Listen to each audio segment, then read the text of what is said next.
आज है 8 सितंबर 2025 दिन सोमवार।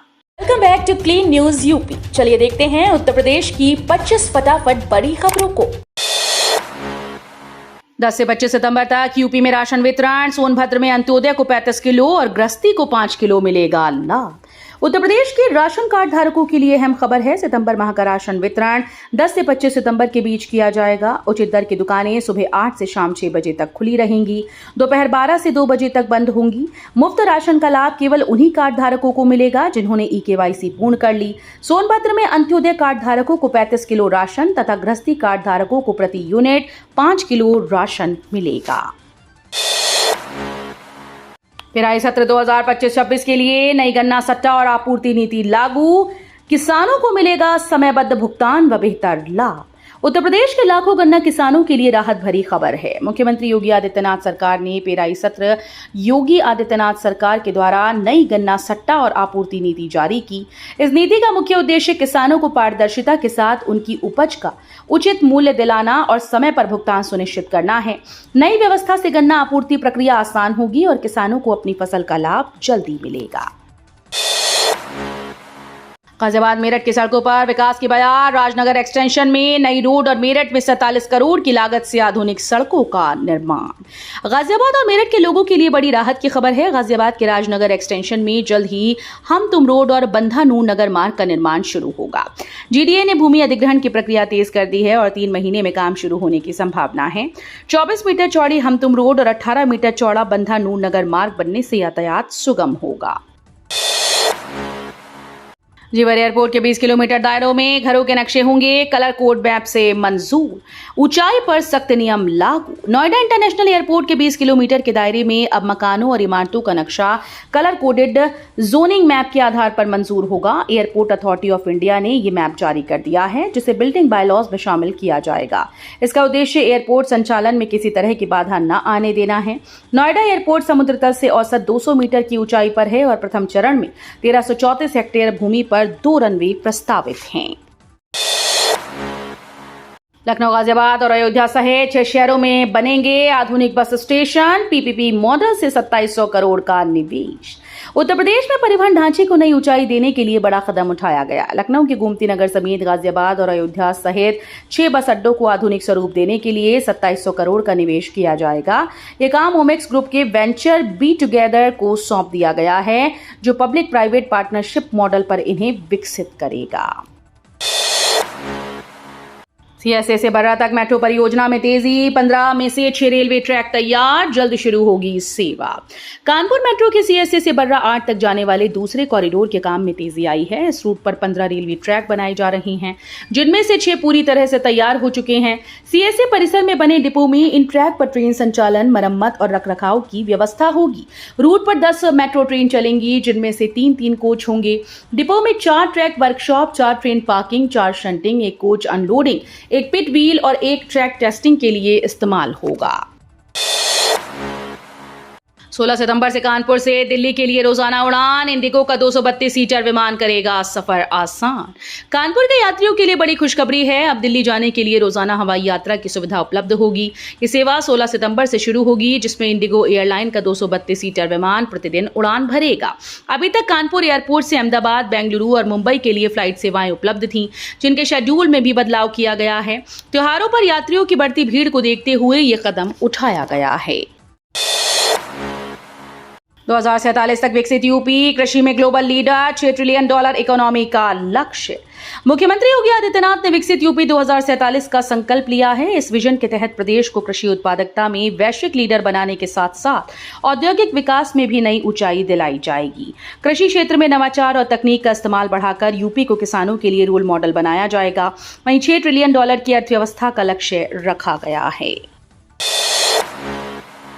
महिला सशक्तिकरण की ओर कदम। यूपी में विवाहित पुत्री को भी कृषि भूमि में हिस्सा देने की तैयारी। उत्तर प्रदेश में महिलाओं को जमीन पर बराबरी का हक दिलाने की तैयारी शुरू हो चुकी है। राजस्व परिषद ने प्रस्ताव तैयार कर शासन को भेजने की प्रक्रिया पूर्ण कर दी। वर्तमान कानून के अनुसार अविवाहित पुत्री को ही पिता की कृषि भूमि में हिस्सा मिलता है जबकि विवाहित पुत्री को वंचित रखा जाता है। अब धारा 108 से अविवाहित और विवाहित शब्द हटाए जाएंगे जिससे विवाह के आधार पर भेदभाव खत्म होगा। मध्य प्रदेश और राजस्थान में ये व्यवस्था पहले से लागू लागू है। यूपी कैबिनेट और विधानमंडल की स्वीकृति के बाद यह कानून बदलेगा। गोरखपुर से होकर चलेंगी 3 नई पूजा स्पेशल ट्रेन। त्योहारों पर यात्रियों को मिलेगी बड़ी राहत। त्योहारों पर यात्रियों की भीड़ को देखते हुए रेलवे बोर्ड ने गोरखपुर मार्ग से 3 नई पूजा स्पेशल ट्रेन की घोषणा की है। ये ट्रेन मऊ से उदना, सीतामढ़ी से आनंद विहार और गोमती नगर से बेंगलुरु के बीच चलेंगी। रेलवे ने बताया कि यात्रियों की सुविधा के लिए कुल 2024 अतिरिक्त फेरे लगाई जाएंगी। बीमारू राज्य का ठप्पा लगा था यूपी पर। यूपीएसएससी कार्यक्रम में बोले सीएम योगी। मुख्यमंत्री योगी आदित्यनाथ ने रविवार को उत्तर प्रदेश लोक सेवा आयोग के कार्यक्रम में नवचयनित अनुदेशकों को नियुक्ति पत्र वितरित किए। इस दौरान उन्होंने कहा कि 400 साल पहले उत्तर प्रदेश देश का सबसे समृद्ध राज्य था। हालांकि विदेशी आक्रांताओं, अंग्रेजों की लूट और अराजकता के कारण राज्य को भारी नुकसान उठाना पड़ा। बावजूद इसके 1947 में आजादी के समय यूपी देश की अर्थव्यवस्था में पहले स्थान पर था। सीएम ने बताया कि 1960 के बाद गिरावट शुरू हुई और 2016 तक यूपी का योगदान घटकर केवल 8% रह गया। नोएडा के गौर सिटी एक सोसाइटी में 1100 फ्लैट खरीदार परेशान। पंजीकरण के लिए सीएम योगी से लगाई गुहार। ग्रेटर नोएडा के गौर सिटी 1 स्थित एवेन्यू 7 सोसाइटी में फ्लैट खरीदारों का गुस्सा लगातार बढ़ता जा रहा है। पंजीकरण की मांग को लेकर तीसरे सप्ताह भी खरीदारों ने प्रदर्शन किया। 1100 से अधिक फ्लैट मालिकों का पंजीकरण 3 साल से लंबित है, जिनके चलते उन्हें अभी तक अपने घर का मालिकाना हक नहीं मिल पाया। प्रदर्शनकारियों ने परिसर में मार्च निकालकर प्रबंधन के खिलाफ नारेबाजी की और चेतावनी दी कि जब तक रजिस्ट्री पूर्ण नहीं होती आंदोलन जारी रहेगा। सीएम योगी ने 1510 नवचयनित अनुदेशकों को सौंपे नियुक्ति पत्र। यूपीएसएससी भर्ती प्रक्रिया पूरी। उत्तर प्रदेश में अधीनस्थ सेवा चयन आयोग द्वारा चयनित 1510 अनुदेशकों को आज मुख्यमंत्री योगी आदित्यनाथ ने नियुक्ति पत्र सौंपे। लखनऊ के लोक भवन में रविवार को आयोजित कार्यक्रम में सीएम योगी ने नवचयनितों का उत्साह बढ़ाते हुए कहा कि ये नियुक्तियां प्रदेश में व्यावसायिक शिक्षा को नई दिशा देंगी। हाल ही में आयोग के द्वारा कराई गई परीक्षा के परिणाम घोषित हुए थे, जिसके आधार पर चयनित उम्मीदवारों को नियुक्ति पत्र वितरित किए गए। कानपुर के ग्रामीण इलाकों में जमीन हुई महंगी। नए सर्कल रेट से बढ़ी प्लॉट और फ्लैट की कीमतें। कानपुर में जमीन खरीदने का सपना देख रहे लोगों को बड़ा झटका लगा। नए सर्कल रेट लागू होने से शहर से सटे ग्रामीण इलाकों में जमीन और प्लॉट की कीमतों में अचानक से बढ़ोतरी हो गई। शहर में जगह की कमी के चलते बिल्डर ग्रामीण इलाकों की ओर बढ़े थे, लेकिन अब वहां भी महंगाई का असर दिखने लगा। ग्रामीण क्षेत्रों में हो रही प्लॉटिंग को देखते हुए सर्कल रेट पे सबसे ज्यादा वृद्धि की गई। इससे आशियाना बनाने की योजना बना रहे लोगों की जेब पर अतिरिक्त बोझ पड़ेगा। यूपी होमगार्ड की सैलरी में बढ़ोतरी। 8वें वेतन आयोग से मिलेगा लाभ। उत्तर प्रदेश के हजारों होमगार्ड के लिए खुशखबरी है। 8वें वेतन आयोग के लागू होने के बाद उनकी सैलरी में बढ़ोतरी होगी। फिलहाल होमगार्ड राज्य की सुरक्षा, आपातकालीन सेवाओं और विभिन्न सरकारी कार्यों में तैनात रहते हैं, लेकिन लंबे समय से उनकी आय सीमित रही। नए वेतन आयोग से न केवल उनकी तनख्वाह बढ़ेगी, बल्कि भत्तों और बोनस में भी इजाफा होगा। सरकार का मानना है कि इस फैसले से होमगार्ड को आर्थिक मजबूती मिलेगी और उनकी सेवाओं का बेहतर सम्मान होगा। गोरखपुर यूनिवर्सिटी में अब भी एडमिशन का मौका। रिजर्व सीट्स ओपन कैटेगरी में होंगी कन्वर्ट। दीनदयाल उपाध्याय गोरखपुर यूनिवर्सिटी और उससे संबद्ध कॉलेजेस में एडमिशन प्रक्रिया अभी पूर्ण नहीं हो पाई। अगस्त तक प्रवेश खत्म होना था, लेकिन कई कोर्सेज में सीटें खाली रह गई। स्पॉट काउंसलिंग के बावजूद विशेषकर ईडब्ल्यूएस, ओबीसी, एससी और एसटी कैटेगरी की सीटें नहीं भर सकी। ऐसे में यूनिवर्सिटी प्रबंधन ने फैसला लिया कि खाली पड़ी रिजर्व सीटों को ओपन कैटेगरी में बदलकर भरा जाएगा। माना जा रहा है कि अगले हफ्ते अंतिम एडमिशन राउंड शुरू होगा। मायावती की सरकार से मांग, सांप्रदायिक राजनीति छोड़ें, माहौल खराब करने वालों पर सख्त कार्रवाई हो। बहुजन समाज पार्टी के अध्यक्ष और पूर्व मुख्यमंत्री मायावती ने देश में सामाजिक और राजनीतिक माहौल बिगाड़ने वाली घटनाओं पर चिंता जताई। लखनऊ में पार्टी मुख्यालय पर हुई बैठक में उन्होंने कहा कि धर्मस्थलों और महापुरुषों के अपमान जैसी घटनाएं षड्यंत्र के तहत की जा रही हैं। उन्होंने केंद्र और राज्य सरकारों से संकीर्ण जातिवादी और सांप्रदायिक राजनीति छोड़ने की अपील की है। मायावती ने मांग की है कि माहौल खराब करने वालों के खिलाफ सख्त कानूनी कार्रवाई होनी चाहिए। अखिलेश का हमला, 2027 में बदलाव लाएगी जनता, योगी को आउटसोर्स करने की जरूरत। समाजवादी पार्टी के अध्यक्ष और पूर्व मुख्यमंत्री अखिलेश यादव ने इटावा की सैपई में बीजेपी और मुख्यमंत्री योगी आदित्यनाथ पर तीखा हमला बोला। उन्होंने कहा कि अब समय आ गया है कि योगी आदित्यनाथ को ही आउटसोर्स किया जाए। अखिलेश ने दावा किया कि 2027 का विधानसभा चुनाव उत्तर प्रदेश की जनता के लिए बदलाव का जनादेश साबित होगा।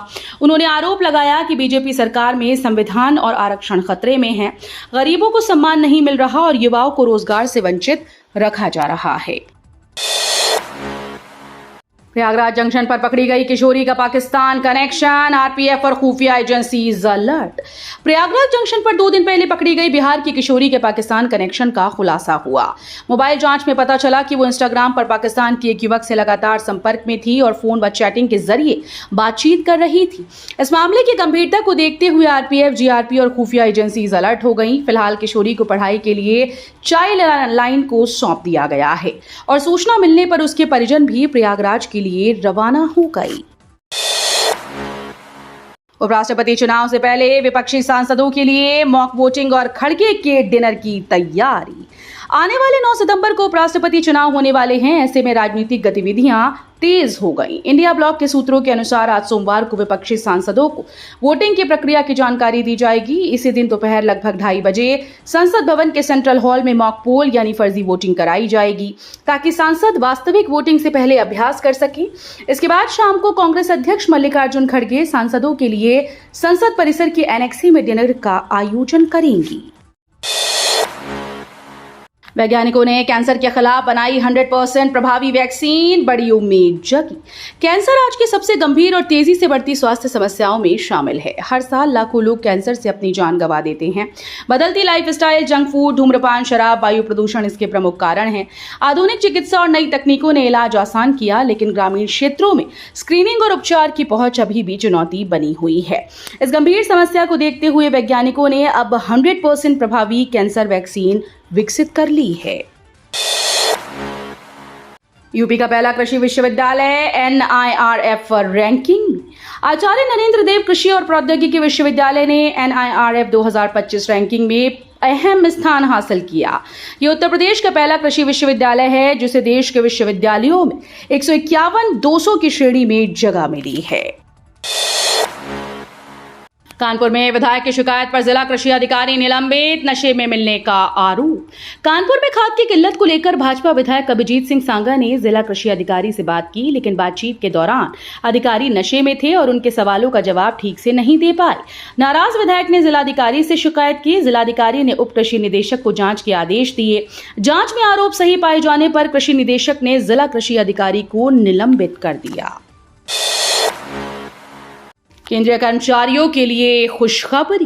केंद्र सरकार 1.2 करोड़ से अधिक कर्मचारियों और पेंशन भोगियों के लिए बड़ा तोहफा देने जा रही है। सूत्रों के मुताबिक महंगाई भत्ता और महंगाई राहत में 3% की बढ़ोतरी तय की गई। इस फैसले के बाद कर्मचारियों का कुल डीए 58% तक पहुंच जाएगा। ये बढ़ोतरी 1 जुलाई 2025 से लागू मानी जाएगी। पशुओं में जानलेवा बुखार से 2 दर्जन से अधिक मौतें। आजीविका छीनने से ग्रामीणों ने की मुआवजे की मांग। यूपी के दतियाना गांव में पशुओं पर बुखार का कहर जारी है। पिछले 3 दिनों में 2 दर्जन से ज्यादा पशुओं की मौत हो चुकी है, जबकि 3 हफ्तों में यह आंकड़ा सैकड़ों तक पहुंच गया है। गंगाराम समेत कई किसानों की भैंस और गायों की मौत से उनकी आजीविका छिन गई है। ग्रामीणों का कहना है कि बुखार लगने के 1 घंटे बाद ही पशुओं की मौत हो जाती है। इससे गाँव में दहशत और चिंता का माहौल है। तो ये थी आज की 25 फटाफट बड़ी खबरें। अगर आपको न्यूज पसंद आई हो तो वीडियो को लाइक और शेयर जरूर करें। धन्यवाद।